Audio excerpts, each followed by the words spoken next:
खुलुमबाय दिनै मिडियानि गेजेरजों जोंनि बे सुक्लाय सेरफां समस्तिनि सासे एमसिएलए जानानै आं बिटिआरनि एम जानानै आरो चिफ सारा आंखौ जोंनि बिटिआरनि मुरब्बी प्रमद बर' चिफ सारा आंनो दायित्व होदों जे गोबां अखा हानायनि जाहोनाव गोबां दैमाया बायनानै आरो गोबां बिदिनो बानपानिनि थाखाय जोंनि रायजो राजाया खहा जादों आरो बे खहाखौ नायगिदिंनो आरो प्रशासनजों लोगो जानानै हानायखिनिखौ सहाय खालामनानै आरो रायजो राजाखौ बे बिपदनिफ्राय माने बासायनो थाखाय दायित्व होदों हिसाबै आङो दुखुनांथाव बाथ्रा खबरा मोजां नङा बारा जोंनि बे सुक्लाय सेरफाङाव सुक्लाय दैया गोबां माने खहा खालामदों आरो बेबायदिनो तामुलपुर डिस्ट्रिक्टआव गोबां जायगायावनो बेबायदि खहा जादों दा आं सुक्लाय सेरफांनिखौनो बुंनो सानदों दा गिबियाव सुक्लाय सेरफांनि बे सुक्ला दैया थांनाय सानथामनि सिगाङाव नाथकुसि खैराबारिजों बायदोंमोन आरो बायनानै गामिजों बायलांनानै गोबां गामियानो खहा जादों आरो दिनैहाय बिदिनो माने एसडिएफफोर फैनानै रायजो राजाखौ बासायदों दा रिलिफ केम्पआव दोनदों बे सरकारनि थाखाय बिराद दुखुनांथाव बाथ्रा बे आरो गोबां रायजो राजा खहा जादों बे नाथकुसि खैराबारिजों बायनायाव आरो बेबायदिनो आरो दिनैहाय आरो ओरैबायदि माने थांनाय सानथामनि सिगांनि 2 गुन बारा दैया देरना होदों सुक्लाया दा गोजौआव अखा हानानै देरखो ना माखो जिखुनु माने ओरैबायदि देरदों जोंनो माने नुफेराखैमोन बिदि दैनि देरनायखौ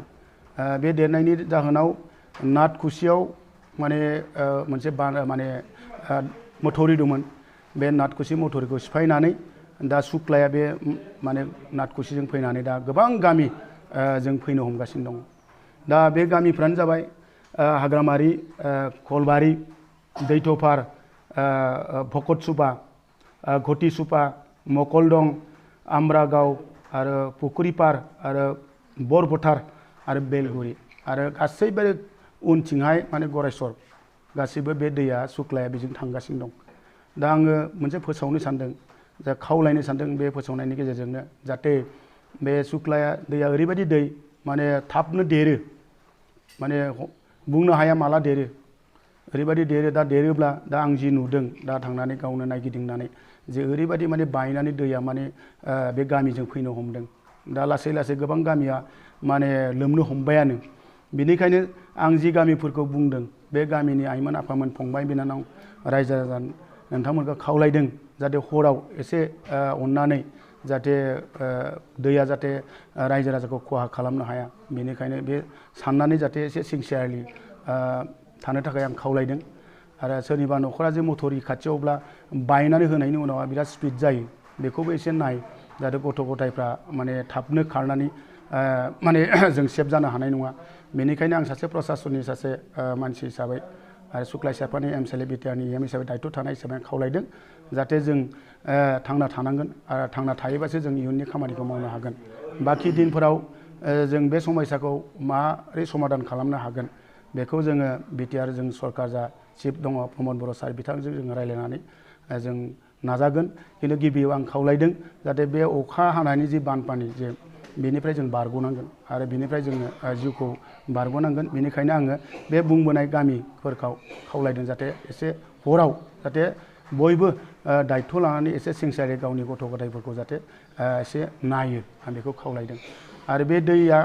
सिगाङाव आरो भलाजाराव बायदों दिनैनो बे बिराद देरनायनि गेजेरजों भलाजाराव बायदों आरो भलाजारनि बायनायनि उननि गामिफोर दं बे गामिफोरखौबो आं खावलायदों जाहाथे दिनैनि हराव माने दैया थाब देरनानै जे गामिजों थांदों जेला जाहाथे जों बयबो जाहाथे बे दैयाव जोंनि जिउआ जाहाथे खहा जाया बेखौ आं खावलायदों जाहाथे जों एसे दिनैनि दिनाव जोङो एसे सिनसियारलि आं सोलिनो थाखाय दिनै हरखौ आं खावलायदों बेखिनियानो सासे सरकारनि सासे दायित्व थानाय मानसि हिसाबै बिराद दुखु मोनदों आरो बे दै बायनायनि गेजेरजों गोबां जोंनि आबादारिफोरनि हाफ्रा खहा जादों दा माने बालाजों फबजोबगोन बेयावबो जों दुखु मोनदों आरो जों गिदिंनानै नुदों गोबां गामिया दा दैनि गेजेराव दं आरो आं खावलायदों रायजो राजाखौ जाहाथे सरकारा मोनसे बिथोन होदों जोंखौ माने सरकारनिफ्राय जोंखौ बिटिआर चिफ प्रमद बर' सारा जाहाथे बयबो जाहाथे रिलिफ केम्पआव थानानै जाहाथे बयबो माने जानाय लोंनायनि जाहाथे माने खम जाया बेखौ जोंखौ दायित्व होदों। आं बेखायनो खावलायदों जे सोरबाफोर गामियाव जुदि जों थानो हायाब्ला संनो खावनो हायाब्ला थानो हायै जुदि दङब्ला आइमोन आफामोन फंबाय बिनानावमोनखौ खावलायनो जाहाथे गोजौ जायगायाव थानानै रिलिफ केम्पआव जाहाथे थायो आरो बिनि उनाव जोङो सरकारनि मथे जि सिस्टेमाव जोङो रिलिफखौ होगोन आं बेखौ आइमोन आफामोन आं प्रतिश्रुति होदों।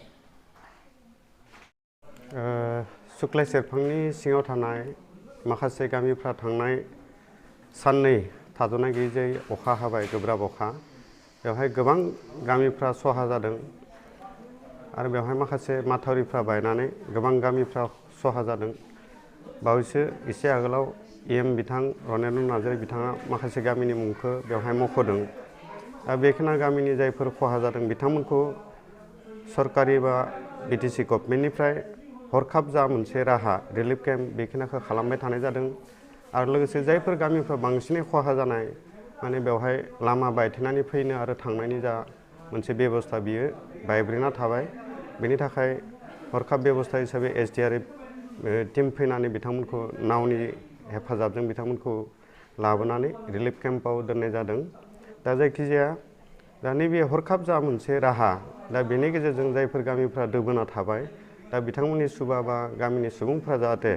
एसे मोजां जायगायाव रिलिफ केम्प बानायदों बेवहाय जाहाथे थाफैनानै थाफैयो गावनि जिउखौ रैखा खालामनो हानाय बायदि आइजो आरो उन्दै उन्दै गथ' गथायफ्रा बेवहाय थाफैयो आरो बेजों लोगोसे सरकारा दासिम जायफोर केम्पआव थाफैदों दा बेवहाय थाग्रा बा थागिरिफोरखौ सरकारि बिथिंनिफ्राय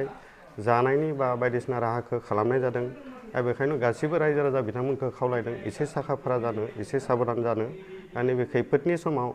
सरकारा जेसे हायो नाजादों। दा जोंबो UPPL दोलो हिसाबै सुक्लाय सेरफांनि जायफोर गामिफोर नैबे दैबानाजों खहा जानाय बेखौ जों सार्भे खालामदों आरो नुनो मोन्दों। दा दुखु फोरमायदों। जायखिजाया नैबे समाव जोङो बेखौ गासिबो रायजो राजा बिथांमोनखौ खावलायदों एसे गावखौनो साबधान जानानै